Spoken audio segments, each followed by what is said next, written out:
Voltamos com o De Tudo Um Pouco. Estamos na TV Com, canal 36 da NET, encurtando distâncias entre Criciúma, Floripa, Blumenau, Joinville e Chapecó. Anoitece em Chapecó.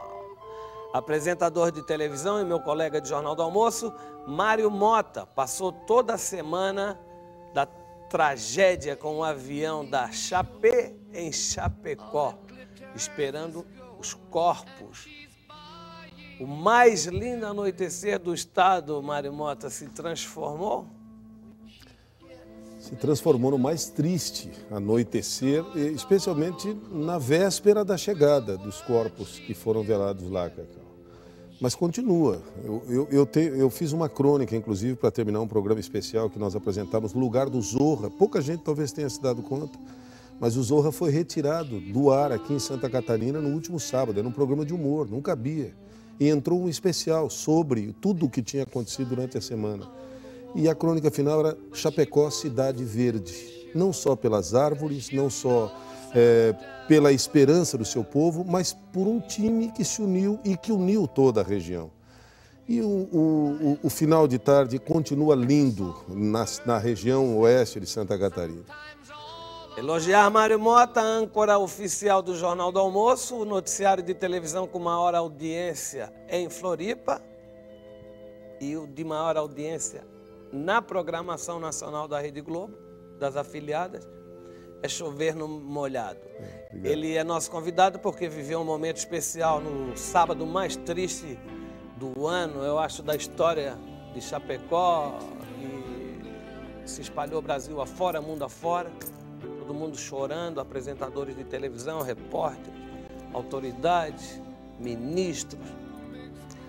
E esse momento foi o momento assim que comoveu o mundo, com a chegada inclusive de jornalistas do mundo inteiro em Chapecó. Foi a chegada dos corpos e o velório do time da Chapecoense na Arena Condá. Cerimônia transmitida ao vivo por mais de 5 horas para o Brasil e o mundo pela Rede Globo, que chamou o seu principal narrador, Galvão Bueno. Quando foi colocado assim meio que de surpresa, estou falando do Mário Mota, para apresentar de lá o Jornal do Almoço, e acabou como mestre de cerimônias no velório das vítimas do avião da Chapecoense. Mário Mota, como é que você, profissional experiente, descreve essa sua semana em Chapecó? O trabalho que a RBS e a Rede Globo desenvolveram durante a semana foi um trabalho altamente profissional. Muitos repórteres da Rede Globo foram enviados para lá, nossos companheiros todos daqui, mais de 200 companheiros da RBS, tinham a obrigação de fazer uma excelente cobertura jornalística. E eu digo excelente no sentido de qualidade, com as informações que vinham também com a Thalita, com os nossos companheiros que estavam, o Castiel, lá em Medellín. Mas até aí, Cacau, era um trabalho de cobertura, né? Na medida em que, por mais que nós conhecêssemos muitos dos que se foram, embora eu hoje não milite no futebol diretamente, mas você sabe que eu trabalhei muito tempo na área esportiva e eu conhecia muitos dos que se foram.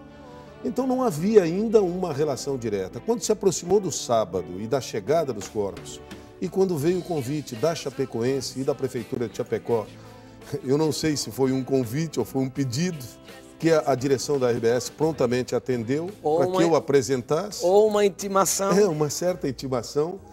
Eu não tive muito tempo para raciocinar sobre isso. E aí, confesso com toda a sinceridade, até hoje ainda parece que a ficha não caiu, Cacau. Não convidamos o Mário Mota para vir aqui apresentar sua biografia, mas alguns pontos precisam ser destacados. Nosso convidado deve estar se preparando aí para comemorar seu cinquentenário na comunicação, é isso? Já está há 50 anos, irmão? 50 anos. Começou na rádio, em Tupã, interior de São Paulo, onde transmitiu até cortejo fúnebre. Você lembra disso, Mário Mota? Foi enterro de quem que a rádio transmitiu? E como era transmitir um enterro? Na verdade, morreu um monsenhor da cidade, uma cidade com 60 mil habitantes, Monsenhor Afonso Raffner, uma espécie de bispo da cidade, e era uma figura queridíssima. E o seu velório foi na Catedral de São Pedro. Afastaram-se os bancos, o caixão foi colocado de frente para o altar, E nós tínhamos 2 emissoras de rádio na cidade, Rádio Clube e Rádio Piratininga, onde eu trabalhava. Um microfone na cabeceira de cada lado, 2 repórteres com terninho preto, sentadinho ao lado desse microfone. As 2 emissoras passaram a tocar só música sacra, porque morreu o monsenhor da cidade. E de vez em quando chegava uma autoridade que vinha de São Paulo, um deputado, e você levantava imediatamente, senhoras e senhores, a Piratininga volta a falar aqui, chegou o deputado fulano de tal. Então ele dava a sua mensagem e você... E aí transmitimos a ida para o cemitério, toda a cidade acompanhando. E no mesmo dia à noite, me lembro de ter ido cobrir um coquetel de baile de debutantes com o mesmo terninho cheirando o cravo de defunto ainda. Que loucura, uma experiência maluca, mas... Que loucura. Quase todo mundo acha que o Mário Mota é lagiano porque trabalhou como locutor da Rádio Clube de Lages e como apresentador da TV Planalto. Mas, na verdade, Mário é paulista e nasceu no circo. Meus pais tinham uma dupla caipira na Rádio Bandeirantes de São Paulo, quando eu nasci, com um programa de auditório. E um circo armado na periferia de São Paulo. Quando eu nasci, eles sentiram que eu nasci muito doente. São Paulo tinha um clima muito úmido. O aconselhamento foi para que procurassem lugares mais quentes. Eles pediram demissão para o seu João Saad, que era o grande empresário da Bandeirantes e do rádio. Deixaram um programa nacional de rádio, numa época em que não existia televisão, e fomos com o circo para o interior. Sem querer, querendo, já estou fazendo uma biografia. Vamos deixar então que o Mário nos diga quem ele é e o que já fez no mundo da comunicação. Como você resumiria rapidamente sua carreira, que eu ainda quero voltar à sua semana em Chapecó. Cacau, eu tive o privilégio de começar numa emissora relativamente pequena em rádio e por isso, assim como você, na nossa querida Rádio Jornal A Verdade, tive a oportunidade de aprender de tudo, desde a discoteca, seleção musical, técnica de som, trocar disco. Da mesma forma, iniciei numa emissora em funcionamento, que foi a TV Planalto, que hoje é o SBT aqui em Santa Catarina, da família Carlos Jofre Amaral, do Roberto Amaral e dos seus filhos. E como a emissora era pequena na época e estava começando, eu também tive a oportunidade de fazer de tudo que fosse possível. Eu, na verdade, fui feito meio a facão na comunicação. Diria que você é um showman e um newsman. Pois é, eu tive o privilégio de ter vivido a minha infância e pré-adolescência num circo-teatro, ter subido ao palco, falado com muita gente desde pequeno, ter feito um filme nacional quando eu tinha 7 anos de idade, com John Herbert, Erval Rossano, Augusto César Vanucci, Zilka Salaberry e Eliana Macedo, que na época era a Regina Duarte do Brasil, a namoradinha. E tudo isso juntou numa salada que acabou me premiando ao entrar no Jornal do Almoço, ao seu lado, no dia 5 de maio de 86, e desde então estar numa emissora que, você sabe, não é elogio nenhum, é um dos principais baluartes da televisão em Santa Catarina e no Brasil. Não diz o ano. Um ponto alto, positivo, inesquecível que você destacaria da tua carreira, Mário Mota? Eu me lembro muito, com muito carinho, e sei que você também deve se lembrar, dos nossos Jornal do Almoço na Praça. Eu acho que foi o grande projeto que a RBS desenvolveu em Santa Catarina, fazendo com que os catarinenses se conhecessem e que, naturalmente, pôde nos dar essa experiência. Um ponto, principalmente na neve, né? Principalmente em São Joaquim, no dia 20 de julho de 1990. Um ponto negativo, Mário Mota, que você destacaria, gostaria de destacar, não, que você gostaria de esquecer. De esquecer. Olha, Cacau, quando acontecem tragédias como essa, que vitimou tanta gente em Chapecó, passa um filme na cabeça e a gente faz uma reavaliação. Eu tive muitas situações difíceis para superar, mas te confesso, sem nenhuma falsa modéstia, que eu não me lembro de algumas coisas que não, isso aqui eu não queria ter feito. Em termos de comunicação, com toda a sinceridade do mundo, não tive grandes problemas, mas olha, com a graça de Deus, e agradeço diariamente, e peço que não continue assim, viu, Cacau? Pode crer. Trabalhar em Florianópolis, ser o mais assistido da programação da Globo. E feliz, né? Só em morar aqui. Você apresenta o Jornal do Almoço e muitos eventos pelo estado todo, inclusive como mediador dos debates políticos. E comanda também todas as manhãs na Rádio CBN um programa diário. A CBN Diário é um programa de segunda a sexta-feira. Se tivesse que optar, rádio ou televisão? Eu adoro rádio, Cacau. E você também deve lembrar-se com muito carinho de rádio.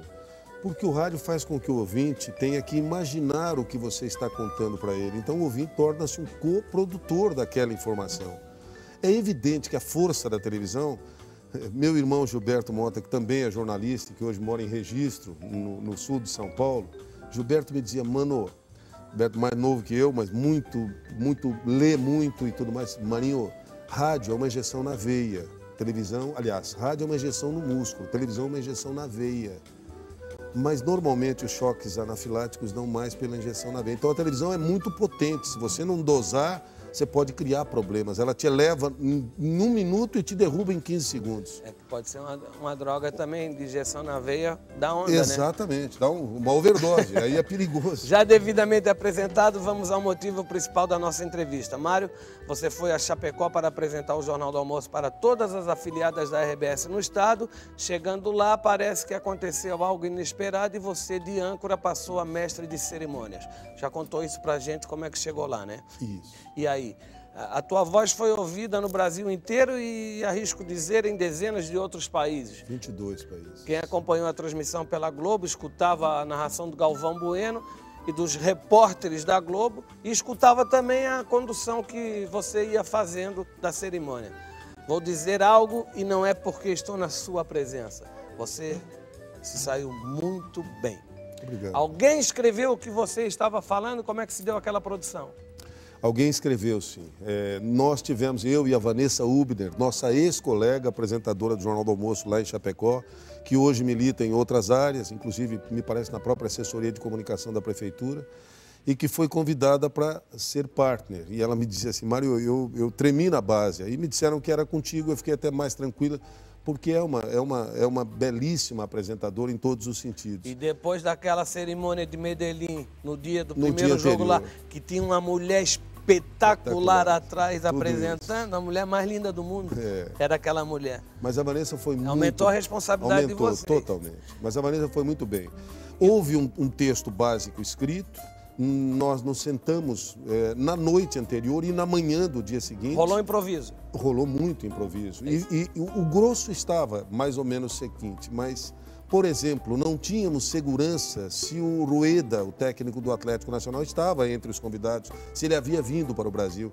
E havia uma homenagem para ele. Então, até na hora da homenagem, eu tive que dizer, chegou o Rueda com fila? Não, ninguém viu.